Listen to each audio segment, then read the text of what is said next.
নমস্কাৰ সবলে আৰম্ভ কৰিছে আছামিজ ট্ৰেণ্ডিং আজি 28 জুন আৰু আজিৰ দিনটোৰ কেইবাটাও গুৰুত্বপূৰ্ণ খবৰ লৈ খিছৰ এনেধৰণৰ খবৰসমূহ নিতৌ চাবলৈ চেনেলটো ছাবস্ক্ৰাইব কৰি ভিডিঅ'টোত এটা লাইক কৰি দিবলৈ আজিৰ দিনটোৰ প্ৰথমটো ব্ৰেকিং নিউজ উজনি অসমত ভয়ংকৰ পৰিস্থিতিৰ সৃষ্টি হৈছে বিশেষ সম্প্ৰদায়ৰ আক্ৰমণত ধৰাশায়ী খিলঞ্জীয়া যুৱক উজনিত পুনৰ খিলঞ্জীয়া যুৱকক গুৰুলকৈ প্ৰসাৰ বিশেষ সম্প্ৰদায়ৰ লোকৰ যোৰহাটৰ পিছত এইবাৰ তিনিচুকীয়াত ভয়ংকৰ ঘটনা সংঘটিত হৈছে বুলি জানিব পৰা গৈছে অসমীয়াগিৰি দেখুৱালে আক্ৰমণ কৰাৰ ভাবুকি বিশেষ সম্প্ৰদায়ৰ টিডিএ মাৰ্কেটত থকা মিকি মোবাইল নামৰ বিপণীখনৰ বিৰুদ্ধে উঠিছে এই ভয়ংকৰ অভিযোগ ডিগবৈৰ পৰা মোবাইল কিনিবলৈ অহা যুৱকক গুৰুলকৈ প্ৰসাৰ বিশেষ সম্প্ৰদায়ৰ দোষীক কৰায়ত্ব কৰাৰ বাবে 12 ঘণ্টাৰ সময়সীমা বান্ধি দিলে দল সংগঠনসমূহে ঘটনাক লৈ উত্তপ্ত পৰিস্থিতি তিনিচুকীয়া জিলা বন্ধ কৰাৰ হুংকাৰ প্ৰতিবাদী জনতাৰ উজনি অসমত পুনৰ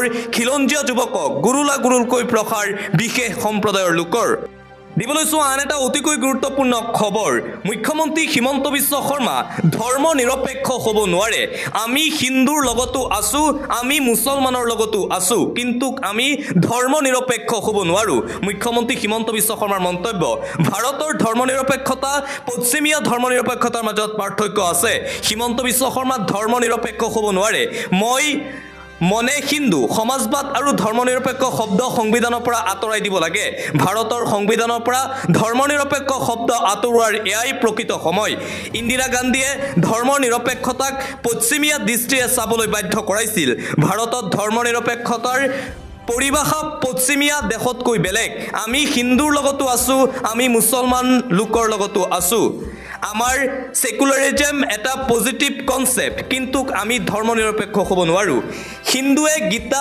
বেদৰ পৰা ধৰ্মনিৰপেক্ষতাৰ পৰিভাষা ল'ব পশ্চিমীয়া সেকুলাৰিজমৰ দৰে আমি নিৰপেক্ষ হ'ব নোৱাৰো ভাৰতত নিৰপেক্ষ হ'লে আমি সত্ৰ নামঘৰ মন্দিৰৰ বাবে কাম কৰিব নোৱাৰিম এজন মুছলমান নাগৰিকো সম্পূৰ্ণ ধৰ্মনিৰপেক্ষ হ'ব নোৱাৰে ভাৰতবৰ্ষত ভাৰতৰ ধৰ্মনিৰপেক্ষতাৰ নিৰ্দেশ পশ্চিমীয়া দৃষ্টিৰে চাব নোৱাৰি আমি নিৰপেক্ষ নহয় সকলো ধৰ্মক আমি সমান চকুৰে চাওঁ ভাৰত এখন ধৰ্মনিৰপেক্ষ ৰাষ্ট্ৰ যদিও মই নিজে ধৰ্মনিৰপেক্ষ হ'ব নোৱাৰো ভাৰতৰ ধৰ্মনিৰপেক্ষতা পশ্চিমীয়া ধৰ্মনিৰপেক্ষতাৰ মাজত পাৰ্থক্য আছে বুলি মন্তব্য মুখ্যমন্ত্ৰী ডক্টৰ হিমন্ত বিশ্ব শৰ্মাৰ আন এটা বিগ ব্ৰেকিং নিউজ এই মুহূৰ্তত আহি পৰিছে মন্ত্ৰী জয়ন্ত মল্ল বৰুৱাৰ বিৰুদ্ধে সৰব হৈ পৰিছে মুখ্যমন্ত্ৰী হিমন্ত বিশ্ব শৰ্মাই যোৱাকালি সংবাদমেল অনুষ্ঠিত কৰিছিল মন্ত্ৰী জয়ন্ত মল্ল বৰুৱাই আৰু সেই সংবাদমেলতেই সাংবাদিকক লৈ কেইবাটাও অপমানমূলক মন্তব্য কৰিছিল মন্ত্ৰীগৰাকীয়ে জয়ন্ত মল্ল বৰুৱাই যদি সঁচাই সাংবাদিকক বেয়াকৈ কৈছে তেন্তে ক্ষমা খোজা উচিত মই মন্ত্ৰী জয়ন্ত মল্ল বৰুৱাক ক্ষমা খুজিবলৈ কম এইদৰে মন্ত্ৰী জয়ন্ত মল্ল বৰুৱাৰ বিৰুদ্ধে প্ৰতিক্ৰিয়া প্ৰকাশ কৰিছে ৰাজ্যৰ মুখ্যমন্ত্ৰী ডক্টৰ হিমন্ত বিশ্ব শৰ্মাই মল্ল বৰুৱাই কিবা সাংবাদিকক বেয়াকৈ কৈছে তেওঁ ক্ষমা খোজা উচিত আৰু মই নিজে কৈ দিম যে তেওঁ ক্ষমা খুজিব লাগে কাৰণ আন এটা ব্ৰেকিং নিউজ এই মুহূৰ্তত আহি পৰিছে দুগ্ধ ফাৰ্মৰ ৰাজ সাহায্যক লৈ প্ৰধানমন্ত্ৰী নৰেন্দ্ৰ মোদীলৈ পত্ৰ প্ৰদেশ কংগ্ৰেছৰ সভাপতি তথা সাংসদ গৌৰৱ গগৈৰ হিতাধিকাৰী নিৰ্বাচনৰ ক্ষেত্ৰত অনিয়ম সংঘটিত হোৱাৰ অভিযোগ উত্থাপন কৰিছে প্ৰদেশ কংগ্ৰেছৰ সভাপতিয়ে বহু মন্ত্ৰী বিধায়কৰ আত্মীয়ৰ হিতাধিকাৰীৰ তালিকাত স্থান লাভৰ কথা উল্লেখ কৰা হৈছে পত্ৰত নাম উল্লেখ জয়ন্ত মল্ল বৰুৱাৰ পত্নীৰ জোনাইৰ বিধায়ক ভূপেন পেগুৰ নাম উল্লেখ গহপুৰৰ বিধায়ক উৎপল বৰা কমলপুৰৰ বিধায়ক দিগন্ত বৰাৰ নাম উল্লেখ আছে প্ৰদেশ বিজেপিৰ সভাপতি তথা সাংসদ দিলীপ শইকীয়াৰো প্ৰকৃত দুগ্ধ পালকসকলক অৱজ্ঞা কৰি তালিকা প্ৰস্তুত কৰিছে ভাৰতীয় জনতা পাৰ্টিয়ে আৰু পুনৰবাৰ দুগ্ধ ফাৰ্মৰ ৰাজ সাহায্যক লৈ প্ৰধানমন্ত্ৰী নৰেন্দ্ৰ মোদীলৈ এই বিস্ফোৰক পত্ৰ লিখিছে প্ৰদেশ কংগ্ৰেছৰ সভাপতি তথা সাংসদ গৌৰৱ গগৈয়ে আন এটা গুৰুত্বপূৰ্ণ খবৰ এই মুহূৰ্তত আহি পৰিছে মন্ত্ৰী জয়ন্ত মল্ল বৰুৱাৰ বিৰুদ্ধে সৰব হৈ পৰিছে গুৱাহাটী প্ৰেছ ক্লাব কালি 27 জুন 2025 এখন সংবাদমেলত ৰাজ্যৰ কেবিনেট মন্ত্ৰী জয়ন্ত মল্ল বৰুৱাই সাংবাদিকক উদ্দেশ্যি যি ধৰণৰ উদ্ভট আৰু অসাংবিধানিক ভাষা প্ৰয়োগ কৰিছে তাক গুৱাহাটী প্ৰেছ ক্লাবে তীব্ৰ ভাষাৰে গৰিহণা দিছে উক্ত কাৰ্যৰ প্ৰতিবাদত আজি দিনৰ 11:45 বজাত গুৱাহাটী প্ৰেছ ক্লাবৰ চৌহদত এটি প্ৰতিবাদী কাৰ্যসূচী গ্ৰহণ কৰিছে গুৱাহাটী প্ৰেছ ক্লাবে। গুৱাহাটী প্ৰেছ ক্লাবত সকলো সাংবাদিকক লগ হৈ প্ৰতিবাদী ধ্বনিৰে এক প্ৰুতাল পৰিৱেশৰ সৃষ্টি কৰিছিল আৰু মন্ত্ৰী জয়ন্ত মল্ল বৰুৱাই সাংবাদিকক লৈ কৰা অপমানমূলক মন্তব্যৰ বিৰুদ্ধে গুৱাহাটী প্ৰেছ ক্লাবে কৰিছে তীব্ৰ প্ৰতিবাদ। পৰৱৰ্তী খবৰ, সাংসদ অজিত ভূঞাসহ 10 গৰাকীৰ বিৰুদ্ধে চাৰ্জশ্বিট দাখিল CM ভিজিলেন্সৰ। বিশেষ ন্যায়াধীশৰ আদালতত 240 পৃষ্ঠাৰ চাৰ্জশ্বিট দাখিল ভিজিলেন্সৰ। সাংসদ অজিত ভূঞাৰ বিৰুদ্ধে চাৰ্জশ্বিটত আয় বহিৰ্ভূত সম্পত্তিৰ অভিযোগ। ৰাষ্ট্ৰপতিৰ পৰা অজিত ভূঞাৰ বিৰুদ্ধে গোচৰ লোৱাৰ অনুমতি বিচাৰিছে চৰকাৰে। ৰাজ্যৰ 44টা স্থানত হোৱা কামৰ খেলিমেলিৰ সন্দৰ্ভত তদন্ত কৰিছিল CM ভিজিলেন্সে। পৰৱৰ্তী খবৰ, বিধায়ক অখিল গগৈৰ বিৰুদ্ধে সৰব হৈ পৰিছে AIUDFৰ বিধায়ক হাফিজ ৰফিকুল ইছলাম। গৌৰৱো গগৈ আৰু অখিলো গগৈ। এতিয়া গগৈয়ে গগৈক বুজা নাই, মই ইছলামে কেনেকৈ গগৈক বুজি পাম। AIUDFৰ বিধায়ক হাফিজ ৰফিকুল ইছলামৰ বিধায়ক অখিল গগৈৰ প্ৰসংগত এই তাৎপৰ্যপূৰ্ণ মন্তব্য। পৰৱৰ্তী খবৰ, মন্ত্ৰী জয়ন্ত মল্ল বৰুৱাই সাংবাদিকক লৈ কৰা মন্তব্যৰ বাবে হাতজোৰ কৰি ক্ষমা বিচাৰিলে মন্ত্ৰী পীযুষ হাজৰিকাই। যোৱাকালি সংবাদমেলত সাংবাদিকক লৈ কেইবাটাও কটু মন্তব্য কৰিছিল মন্ত্ৰী জয়ন্ত মল্ল বৰুৱাই আৰু মন্ত্ৰী জয়ন্ত মল্ল বৰুৱাই সাংবাদিকক কৰা অপমানৰ বাবে হাতজোৰ কৰি এইবাৰ ক্ষমা বিচাৰিলে মন্ত্ৰী পীযুষ হাজৰিকাই। সতীৰ্থ মন্ত্ৰী জয়ন্ত মল্ল বৰুৱাৰ হৈ দুখ প্ৰকাশ মন্ত্ৰী পীযুষ হাজৰিকাৰ। মই কথাটোত অকণমান ভুল বুজাবুজি হোৱা বুলি ভাবোঁ। পৰৱৰ্তী খবৰ, নদী বান্ধৰ বিৰুদ্ধে AJYCPৰ প্ৰতিবাদী কাৰ্যসূচী দেখিবলৈ পোৱা গৈছে। গেৰুকামুখত বিশাল প্ৰতিবাদী কাৰ্যসূচী AJYCPৰ। অসম জাতীয়তাবাদী যুৱ ছাত্ৰ পৰিষদৰ শ শ কৰ্মীৰ এই প্ৰতিবাদী কাৰ্যসূচী দেখিবলৈ পোৱা গৈছে। লখিমপুৰ ধেমাজি জিলা AJYCPৰ প্ৰতিবাদ। গেৰুকামুখৰ প্ৰৱেশ পথৰ পৰা প্ৰকল্পস্থলীলৈ এই প্ৰতিবাদী সমদল AJYCPৰ। বিজেপি মন্ত্ৰী জয়ন্ত মল্ল বৰুৱাৰ মন্তব্যক তীব্ৰ ভাষাৰে গৰিহণা আছুৰ সভাপতি উৎপল শৰ্মাৰ। নিৰ্দিষ্ট মন্তব্যটোক মন্ত্ৰীগৰাকীৰ নৈতিক স্খলন আৰু অনৈতিক অহংকাৰৰ নিদৰ্শন আখ্যা উৎপল শৰ্মাৰ। যোৱাকালি সংবাদমেলত মন্ত্ৰী জয়ন্ত মল্ল বৰুৱাই সাংবাদিকক লৈ কৰা মন্তব্যৰ পিছতেই এইবাৰ তীব্ৰ ভাষাৰে সমালোচনা কৰিছে আছুৰ সভাপতি উৎপল শৰ্মাই। আন এটা অতিকৈ গুৰুত্বপূৰ্ণ খবৰ, সংবিধানৰ পৰা সমাজবাদ আৰু ধৰ্ম নিৰপেক্ষক আঁতৰোৱাৰ দাবী উত্থাপন কৰিছে এইবাৰ RSS নেতাই। RSS নেতাৰ এই দাবীক লৈ এতিয়া সমগ্ৰ ভাৰতবৰ্ষতেই আৰম্ভ হৈছে তীব্ৰ চৰ্চা। সংবিধানৰ পৰা ছ'চিয়েলিষ্ট আৰু ছেকুলাৰৰ শব্দক আঁতৰোৱাৰ দাবী RSS নেতাৰ। প্ৰস্তাৱনাৰ পৰা ধৰ্ম নিৰপেক্ষ আৰু সমাজবাদ শব্দ দুটা আঁতৰাব লাগে। RSSৰ সাধাৰণ সম্পাদক দত্তত্ৰেয় সুচাৱালে কৰা মন্তব্যক লৈ বিতৰ্ক আৰম্ভ।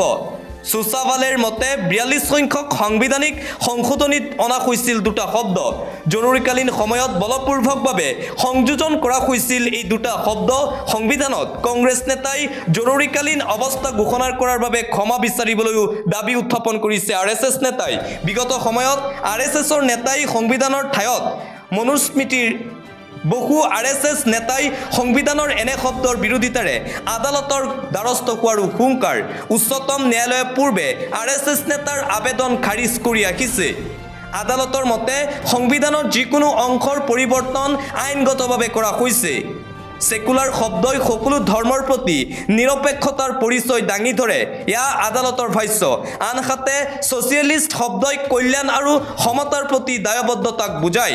সংবিধানৰ পৰা ছ'চিয়েলিষ্ট আৰু ছেকুলাৰ শব্দক আঁতৰোৱাৰ দাবী উত্থাপন কৰি পুনৰ বিতৰ্ক আৰম্ভ হৈছে। পৰৱৰ্তী খবৰ, 3 সন্তানৰ মাতৃ হ'ল ৱাৰ্ড মেম্বাৰ, দাখিল কৰা হৈছে FIR। 3 সন্তানৰ মাতৃ পঞ্চায়ত নিৰ্বাচনত জিকি হ'ল ৱাৰ্ড মেম্বাৰ। নিৰ্বাচনী বিধি নিয়ম উলংঘা কৰি ৱাৰ্ড মেম্বাৰ হ'ল মমতাজ বেগম।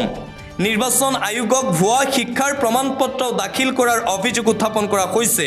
নিৰ্বাচনৰ সকলো নিয়ম উলংঘা কৰি কেনেকৈ ৱাৰ্ড মেম্বাৰ হ'ল মমতাজ বেগম। মমতাজ বেগমৰ ৱাৰ্ড মেম্বাৰ পদ খাৰিজৰ দাবী এতিয়া ৰাইজৰ। মমতাজ বেগমৰ বিৰুদ্ধে আৰক্ষীক এজাহাৰো দাখিল কৰিছে ৰাইজে। আন্তঃৰাষ্ট্ৰীয় পৰ্যায়ৰ এটা গুৰুত্বপূৰ্ণ খবৰ, খঙত অগ্নিশৰ্মা ডোনাল্ড ট্ৰাম্প। খাইমেনিক মূৰ্খ আখ্যা ট্ৰাম্পৰ। যুদ্ধৰ নতুন ব্লু প্ৰিণ্ট ৰচনা আমেৰিকা যুক্তৰাষ্ট্ৰৰ। মধ্যপ্ৰাচ্যৰ পৰা আহিছে আন এটা ব্ৰেকিং।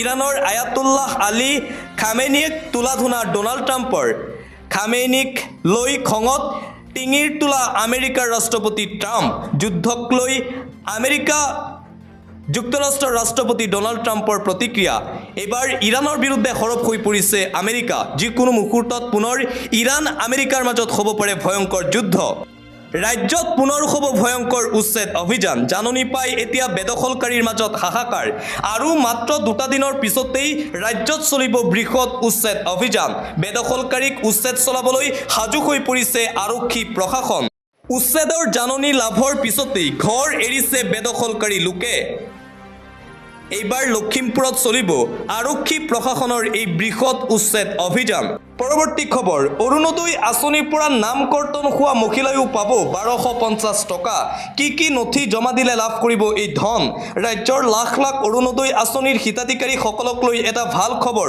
কোনো এগৰাকী মহিলাও বাদ নপৰে অৰুণোদয় আঁচনিৰ হিতাধিকাৰীৰ তালিকাৰ পৰা আনুষ্ঠানিকভাৱে মন্তব্য মন্ত্ৰী ৰঞ্জিত কুমাৰ দাসৰ প্ৰতিটো প্ৰয়োজনীয় নথি জমা দিলেই লাভ কৰিব 1250 টকা মহিলাসকলে ৰাজ্যৰ 30 লাখ মহিলাক দিব অৰুণোদয় আঁচনিৰ এই টকা ৰাজ্য চৰকাৰে প্ৰতিটো সমষ্টিৰ মহিলাসকলে লাভ কৰিব অৰুণোদয় আঁচনিৰ 1250 টকা তালিকাৰ পৰা নাম কাটি যোৱা মহিলাসকলেও পাব 1250 টকা আত্মনিৰ্ভৰ আঁচনিত আবেদন কৰা যুৱকেও পাব 2 লাখকৈ টকা ৰাজ্যৰ 593 গৰাকী যুৱকক 2 লাখ টকা দিয়াৰ ঘোষণা মন্ত্ৰী ৰঞ্জিত কুমাৰ দাসৰ পৰৱৰ্তী খবৰ হাছিলা বিলৰ উচ্ছেদিতৰ কাষত এইবাৰ আমচু 1250টা পৰিয়ালক দিলে ভোকৰ ভাত এবাৰ অসহায় উচ্ছেদিতৰ কাষত দেখিবলৈ পোৱা গৈছে আমচুৰ সহায় হাছিলা বিলৰ উচ্ছেদিতৰ কাষত সদৌ অসম সংখ্যালঘু ছাত্ৰ ইউনিয়ন 1250টা পৰিয়ালক দিলে ভোকৰ ভাত উচ্ছেদৰ নামত সংখ্যালঘুক টাৰ্গেট কৰা কাৰ্যক গৰিহণা